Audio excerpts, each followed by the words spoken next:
UGC पर देश में भयंकर बवाल। अब कुमार विश्वास ने कर दिया सबसे बड़ा ऐलान। लखनऊ से लेकर दिल्ली तक उग्र प्रदर्शन, घरों में बंद हुए बीजेपी सांसद और विधायक। यूजीसी मुख्यालय का घेराव, पूरे देश में बवाल। अब जीएसटी कमिश्नर ने दे दिया इस्तीफा।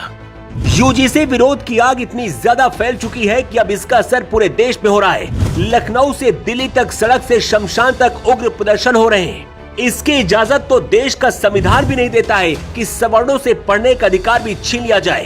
देश में ऐसा पहली बार हो रहा है जब सवर्णों के विरोध में सत्ता पक्ष और विपक्ष एक हो गए हैं और सभी राजनीतिक पार्टियों में बैठे सवर्ण नेता, सांसद, विधायक का तो जैसे जमीर ही मर चुका है।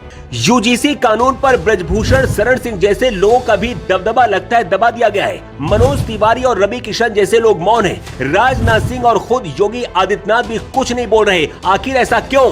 क्या राजनीति इतना कमजोर बना देती है कि सत्ता की कुर्सी में बैठने के लिए अपने समाज और देश को मरते हुए देख रहे हैं? ये तस्वीर देखिए जो पूरे देश से अलग अलग कोने की है, जहां यूजीसी के खिलाफ प्रदर्शन हो रहे हैं, लेकिन सबका विकास करने का नारा देने वाली मोदी सरकार ने सवर्णों की ये हालत कर दी। लेकिन अब बीजेपी के अंदर ही बगावत और विरोध शुरू हो गया है। यूपी से बीजेपी एमएलए देवेंद्र प्रताप सिंह ने यूजीसी को पत्र लिखकर नियमों में बदलाव की मांग की है। वरिष्ठ नेता और पूर्व मंत्री और प्रधानमंत्री मोदी के गुरु माने जाने वाले कलराज मिश्र ने भी चेतावनी दी है कि ये नियम छात्रों के बीच भेदभाव और विभाजन पैदा कर सकते हैं। विधायक प्रतीक भूषण सिंह ने खुलकर विरोध किया है।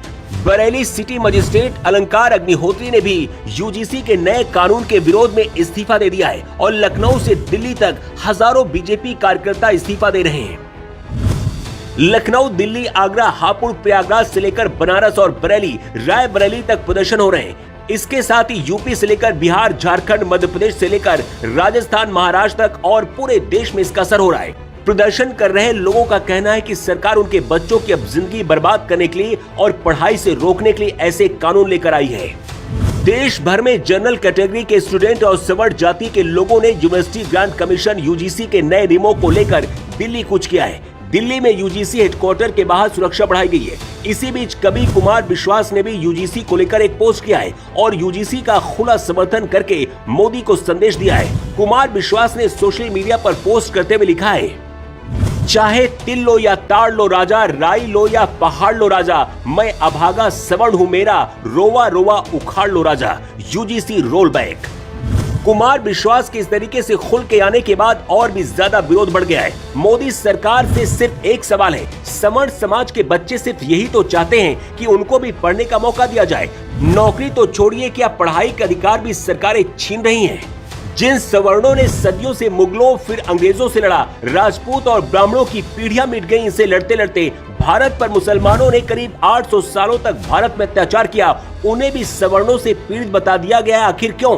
कुछ जातिवादी बीमार लोगों का कहना है कि पूर्वजों ने जो किया उसका बदला अब लिया जा रहा है। यही वो सोच है जिसकी वजह से सवर्णों को डर है कि उनके खिलाफ झूठे केस लगाए जाएंगे और कॉलेज यूनिवर्सिटी में सवर्णों को प्रताड़ित किया जाएगा।